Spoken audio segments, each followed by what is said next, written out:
Sorry, I keep getting confused. Hey guys, what's up? Welcome to KT Confidential. This is episode 185. KT Confidential, the real estate podcast. Today we're talking about open house etiquette in the post-pandemic. Enjoy.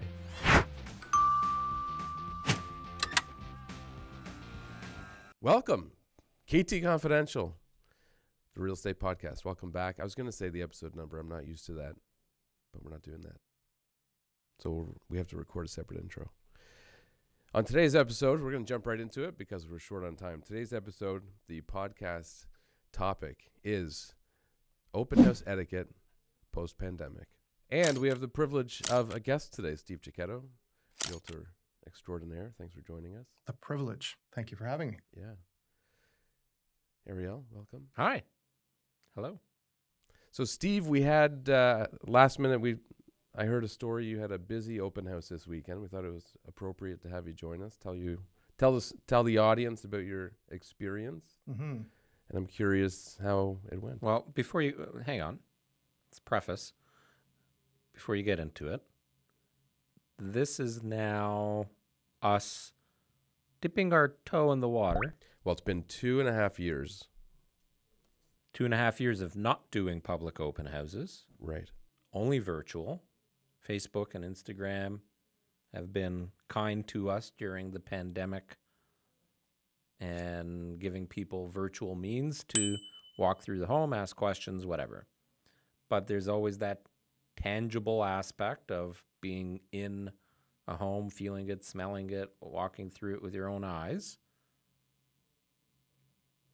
Now that requirements have changed and real estate is harder to sell at the moment, we're starting to see every effort counts. Every effort counts. And we're starting to see more and more open house signs pop up.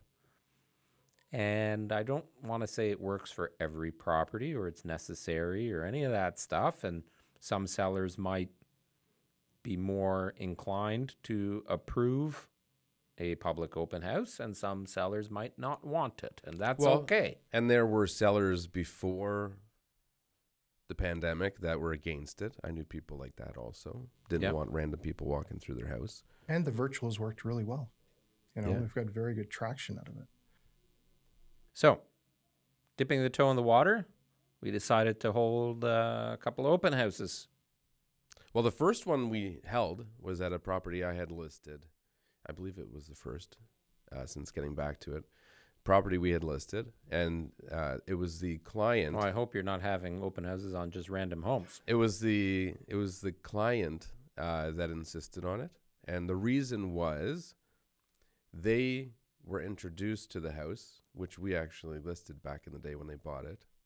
We represented the seller. They found out about the house because they attended an open house down the street and saw our open house. So they subsequently came to that house and they bought it. So for them, they see a lot of value in it. Yeah, maybe we can talk about the value of open houses too. But now you can walk through a home in 3D.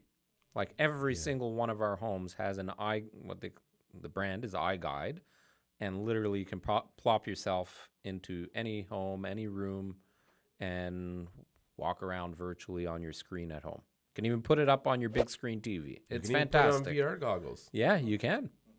Yeah, have you done that? It's actually really cool. Well, back in the day, I brought our Oculus Go to one of our open houses, and I had a couple people there tried it.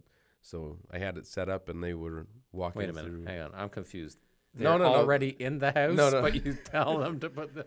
Look, I have this amazing tool. You can just sit in this chair, but see the whole house. Right. No, they were experiencing the iGuide, or at that time I think we used Matterport, and they were walking through other properties. Oh, yes, other properties we had listed for sale. I don't remember if they were listed for sale or not, or if it was just for fun. Oh, okay.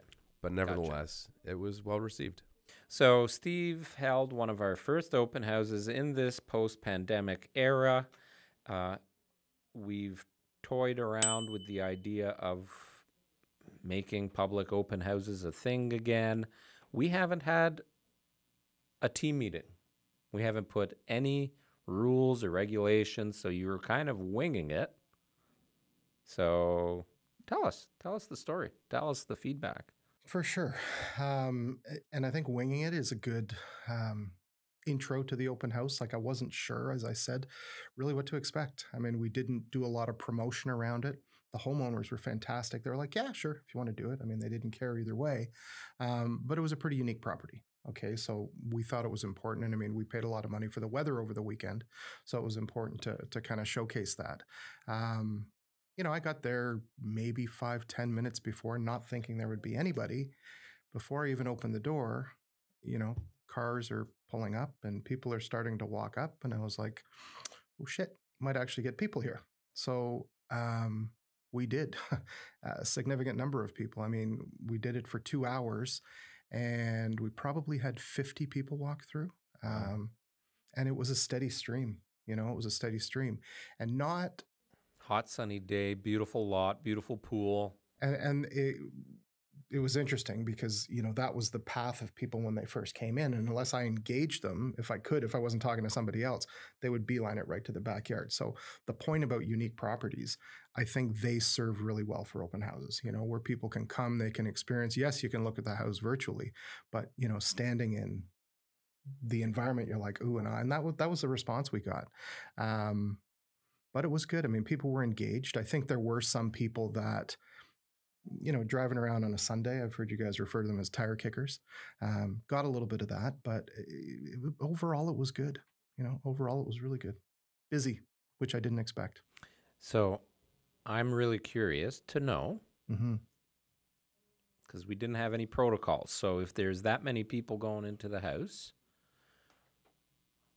what was the comfort level of people going into the home with other people going into the home?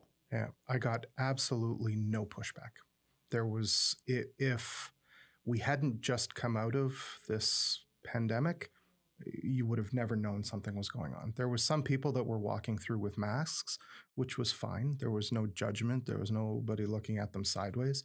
Probably at its, the most we had in the home at one time was probably 10 people. People were respectful of each other. You know, they were human to each other. If somebody was upstairs, somebody would be on the mid floor. Others would be in the backyard. The home is large enough that it was a good size. Yeah, people weren't walking over each other and, you know, sticking to themselves. And overall, like that, it was good. Yeah. Wow. So I watched your Insta stories and look at the smirk. You made a comment, which I kind of want to talk about. It's the etiquette. And the one part about etiquette, kids. So you had kids running around, jumping on furniture, wiping their snot on the walls. We had the jumping on furniture once, okay, because it caught me off guard. And the etiquette isn't a COVID thing. I think it's just a respectful that you're in someone else's house thing. 100%.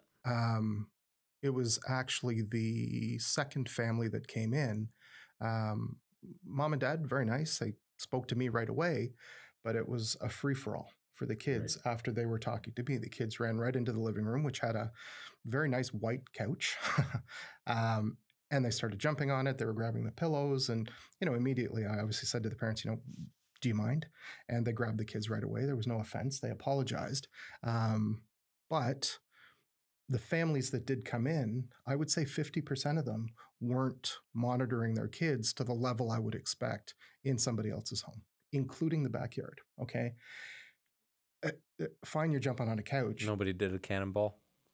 I actually, what I started saying to people because of how warm it was is, for $10 you can do a cannonball, and for $20 I'll give you a beer on the way out. I probably could have made a lot of money yesterday.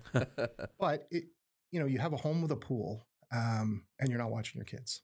You know, and there is a safety gate around it, but the gate's left open because people are walking in and out. It doesn't take long for something to happen. You know, so that kind of prompted my thinking. You know, make sure you keep an eye on your kids for sure, first and foremost.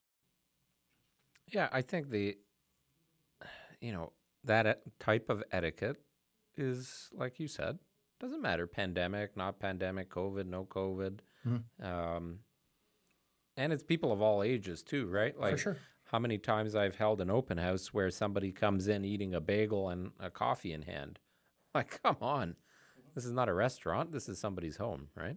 Well, one thing you did that I don't think I've ever done at an open house in the past was, instead of removing shoes, you would give them the booties. If they didn't have them. If they didn't have their own? If they didn't have their own socks or anything like that. Oh, I see. If they had socks on, no problem. I just didn't want people walking through with bare feet. Got it. Yeah. Makes sense. And for nothing else, I mean, it's a hygiene thing, you know? Yeah. It's actually, I think it might not be a bad idea to have it as a standard for everybody, shoes, socks or not. Because especially in a house like that, you come in and you're stumbling over, a dozen shoes. And I mean, to be totally honest with you, it was, I'd love to say that I had kind of pre-planned and prepared for it, but I had them in my car. Okay. And I just brought them in, and it turned out, a good chunk of people, because it was the summer, did. I mean, if we had put kind of the rules of coming into the open house, or people were prepared, I'm sure it wouldn't have been an issue. But there really was nothing, because it was kind of a last minute decision to do it. Right. Did you have anybody there who was attending because their realtor told them to go see it? Yes, I did. Actually, it's funny you bring that up. So I had 2 people come through with their realtor. And there was 2 people that... Appointments booked? No, there was no appointments during the open house. And then 2 people immediately, when we started talking, said, my realtor said I might like this house. Interesting. 2 people, 2 separate people. Yeah. Well, I had, the day before that, I had a realtor call me about another one we did, an open house at yesterday or on Sunday. And he said, can I confirm if there's an open house tomorrow? Because I want to send my clients. As opposed to going with them. Yeah. Yeah. So we're starting to see more of that. And that was a big thing for us in trying to decide if it becomes a consistent best practice again, or how we facilitate it. How effective are they? So it's funny you bring that up with the realtor not being there. I'm working with some buyers that we went to go see a home on Friday, something that they're very, very interested in. I wasn't available on the time that the open house was there, but there was an open house. So they went for a second visit and engaged the realtor and spoke to the realtor then. But as a first off, I think it's a good idea that the realtor goes with them, for sure. Oh, I agree 100%. But well, for many reasons, I think that's important. One, to know what information is being exchanged, and to also be a barrier so that your buyers, potential buyers, aren't disclosing something to the listing agent that they really shouldn't. And that you're also privy to what the listing agent is saying to your buyers, who hopefully are under contract. And then also imagine if the buyer is actually interested. Like, so for your open house, with those people that came through that actually have a realtor and were there without him, what happens if they like the home and want to put an offer on it? Now their realtor has not even been in the home, and for a $2 million home with a pool and all kinds of features, you would think that's kind of an important part of the process. And if you're not available during that window, make a point yourself to go see it. Yeah. Yeah, I've done that. And, we're very flexible with the times that we offer. And tip for all you realtors listening, if you are going to take your buyers through an open house, at least schedule the showing so the listing agent knows your contact info, when you've been there, and so that you're informed in the event of any offers or any changes on the listing. If you just say, oh, there's an open house 2 to 4, I don't need to book a showing, I'm just going to go and my buyers want to see it, or we're just around the corner, or, oh, we didn't know there was an open house, we're just going to walk through, you're not going to get notified of anything, and the listing agent probably won't remember you and might not even get your contact info. So And That's how's a that big going to no-no. look? And how's that going to look on you if your clients are very interested and it gets sold without you even knowing? Yeah. Yeah. That's a great point. And from an etiquette perspective, as it relates to COVID, because there are a lot of people that are still concerned about their health, I think people attending need to be respectful of that. So if you are asked to wear booties, or you're asked to wear a mask, or you're asked to wait outside while another couple tours the property, that you don't give them a hard time, because you don't. It could be the realtor is immunocompromised, Yeah. or it could be the seller, and it's a private residence. They're entitled to make those requests or demands. Make it mandatory. So, there's a lot of people out there that have differing opinions. But if you're out trying to go into somebody's primary residence, be respectful. And I mean, everybody, all but one, and it wasn't horrible pushback, was very respectful. I mean, at the end of the day, just be a good person, and people were respectful. I mean, Well, some people weren't good at that before the pandemic. 100%. I agree with you. Yeah. Well, I think, it's up to every individual agent, in our case, our team, to set expectations for our staff, our sellers, and also the people coming through the home. So it's something that I think we'll need to do as a team collectively and come up with processes. And if people aren't respectful or don't want to follow those processes, they can schedule a private showing and come back. And lead by example. I mean, when we're going to open houses with our clients or we're hosting open houses, make sure we're following the protocols too. Yeah, it goes both ways, right? 100%. So I know you and I debate this question quite often. We have never discussed it because Steve started 2 months, 3 months before COVID hit. And the world shut down. So I think maybe you got 1 or 2 public open houses in before that happened. 2. So we've never had this discussion. Do you think open houses help sell homes? Do I think they help sell homes? I certainly think they contribute. I think a nicely presented, marketed home is going to sell. I think it's a nice feature to offer, as part of a marketing package for a home. Is it required? No, because we've just gone through 2 years where we've done a lot of sales without it. Sorry, it took me about a minute and a half to come to that. But I think it's a nice option to have, for sure. I enjoyed hosting it on the weekend. If you get good people coming through, you engage in good conversation, it's a great opportunity to point out unique features of the home. Does it help? Certainly. Is it required? No. I think a well-presented home with a knowledgeable realtor can definitely help point out the little details, right? Well, it goes back to our day in the automotive industry where we were, from a sales perspective, For the next 40 years, it'll always be back in the automotive industry. we were the ones walking somebody around a car, selling the car. And in real estate, we don't have that opportunity outside of an open house where the buyers come in and we, the salespeople who know everything about the house, can actually take them on a tour, educate them about the house and the property. And I've got a perfect example of that. As part of this home, they've got this really, really cool awning at the back of the home, that spans the entire width of the deck. Everybody talks about this awning. I was just going to say, it's just a freaking awning. Clearly, it's not. That's why just an awning. You got a That's why you need to be there. $400,000 pool, but the awning, I'm telling you. that $1,800 awning, that You could. Oh, it's not an $1,800 awning. You could, because I priced it and I won't be buying one. how much is it? Probably $6,500. Wow. Whoa. Yeah. Well, that's why they're talking about this awning. So this thing makes you coffee. No. So it's an electronic awning, but it senses the sunlight. So when the sunlight hits a certain whatever frequency, heat, whatever, the awning comes out, whatever it is. The awning Sunlight's talking to you. I can't question. He's the one that researched it. Right. It comes out, but then the wind, there's actually a little wind Mill? turbine on it. When it starts spinning to a certain it pulls it back. Frequency? Yeah, that's the one. Oh, it's the coolest thing. But people were so taken by this awning. But, you know, everybody's admiring Did the you back. demonstrate it to people? I can't make the sun. You can and blow on I was the, blow blow on the window. and it would retract.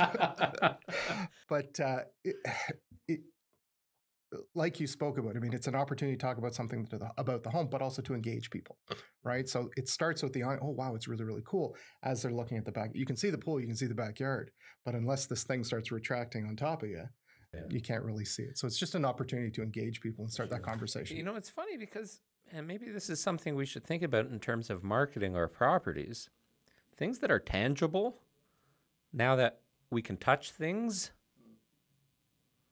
that are tangible are always interesting for visitors to homes that are listed for sale. Like remote control blinds, people are always picking up that remote control and opening. Ooh, look at that. And so it's interesting if we could somehow incorporate that. Well, I think we do a pretty good job at showcasing features that could be easily missed. And I think that's one that could be easily missed. Perhaps not as a whole, as an awning. It's blatantly obvious that it's there, but its functionality. So, and we get a lot of compliments on, I call them table talkers, but the little marketing pieces to point out the things that aren't overly obvious. And I did have one, but you know, whether or not people read well, it. I you know, tooting our own horn, but I believe that if anyone else listed that home for sale, I'd say there's a high probability that the buyer, when they close and move in, they'll be like, oh, I didn't realize the awning was controlled, you know, according to wind and sun frequencies. But because of, you know, us, well, you being able to convey it at the open house is, you know, ultimately the best way, but from signage to that. So that stuff helps. Yeah, for sure it does. Just a real quick interjection here. You're listening to KT Confidential, the real estate podcast. I'm Ariel Kormendy. He's Adrian Trott. And today joined by Steve Cecchetto, one of the top realtors of our team. Talking about open houses in the post-pandemic. I wrote down post-COVID era. I don't know what's proper to say. I had a thought. I'll get to it in a minute. Signage. Mm-hmm. How many signs did you put out? Was it enough? Do you think people notice the signs? Do they care? How did they get to the house? Was it on Realtor.ca, going on the directional things, or? Yes to all of the above. Yes. So there was five little signs. Mix of everything. 5 signs put out.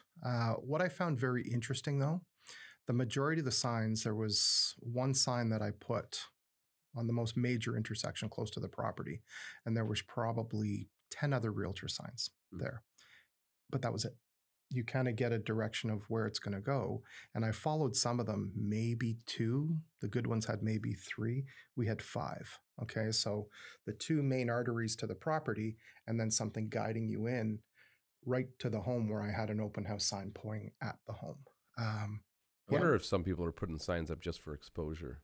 Well, I drove by where I'd put one of them this morning to open Or up the forgot lights. to take them. Or forgot to And there remove was it, 2 at the spot that there was 10 yesterday. So either they forgot or they're just there saying, hey, my home's still there. Yeah. Well, in other... Or if they had an open house on Saturday, pulled some of them and left a couple, and then on the next day we'll put those other ones back up. But to your point, yeah. Well, in some well, this particular home was in Milton, and their Milton bylaws are pretty laxed with open house signs. Other municipalities, not quite the case. Like I've had signs removed in Brampton, in Mississauga now, if not Peel, but Mississauga for sure. You have to put the address and the hours on the sign. So for in instances like that, if a bylaw officer sees it and it's after regular hours, then they can look up and see where the house is. And if it's not an active open house, they actually take the sign. We should have thought about that in our redesign to have like a whiteboard part on the sign somehow. Yeah. There are signs that have Sure, there's a figure on top you can put maybe. But we actually had a couple of people that came as a result of the signs. There were some people that did acknowledge they saw it on Realtor. But yeah. But the odds of somebody, because I had a client that was concerned that they were less likely to sell the house if they didn't have open houses. And I mean, perhaps to a degree, but a very small degree, I think, like a fraction of a degree, because most people coming to the house for the open house know about the open house. They know the house is there. They're coming to see it. Most people walk in the street that see your sign aren't going to walk in and buy a $2 million house. If there are no open houses, the house is still going to sell because they have no choice but to book a showing to see the property. Sure. So I think open houses are something from the past that's carried forward, because now we've got technology, we've got the internet. People are so educated by the time they come into the home, especially if they're very interested in the home. But before the internet, I'm assuming here, open houses were the primary way that people would come and see the home. Like, you couldn't go on MLS and flip through a bunch of pictures and go on to Instagram and go to a team site and look at all their lists. You couldn't do that 20 years ago or 25 years ago. We've had enough experiences now where we know that buyers of our listings, and probably buyers that we've worked with, have bought places sight unseen. One stands out in my mind, where the buyers went with their realtor to see one of our listings. They walked into the front foyer, and they didn't go any further than that because they thought it was far outside of their budget. They ultimately ended up buying it and then scheduled an appointment 2 days later to go see it for the first time. But they felt comfortable doing it because of the 3D walkthrough and the photos and stuff like that. So I don't know. There's value to open houses, no doubt. I agree. How much, I don't know. But I think it's a carry forward. Everything in life right now is being purchased online. Right. I buy my fruit online. I don't get to feel and squeeze the oranges before it arrives at my front door. Shoes, I just ordered a pair of shoes online. May or may not fit. I don't know. Well, there's a trend. There's like a learning, or not. There's like a curve of comfort levels with that stuff. Because even shoes, when I bought my first pair of shoes, I was like, I think I almost bought them a couple times. I'm like, no, because I was concerned they would come and they wouldn't fit. I'd have to send them back. It was a pain in the butt. And then eventually I just gave in. I bought some shoes online. They came. It was a good experience. And now I'll buy shoes online anytime. From open houses to fruit to shoes. Anything else you want to talk about with open houses? So, and we'll have you kind of cheerlead in our discussion with the rest of the team. Well, I guess Chris did an open house yesterday as well, but you guys can talk about the good, the bad, and the ugly. But any recommendations on protocol? Manage it. I think it is important to manage the people in the house and make sure you're watching the behavior of the people in the house more than anything. Somebody's getting a good massage next door.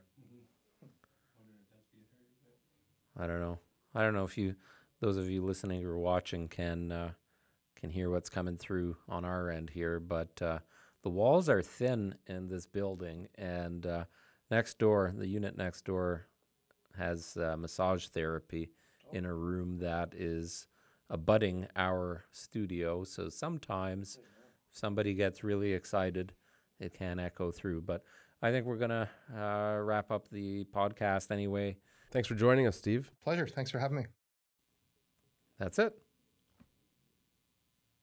There you go. Awkward silence. Look around. That's it. Thanks for listening. Episode 185, KT Confidential. We just hit, by the way, 500 YouTube subscribers. That's a big number for us. And if you enjoyed this episode, subscribe and help us keep it going.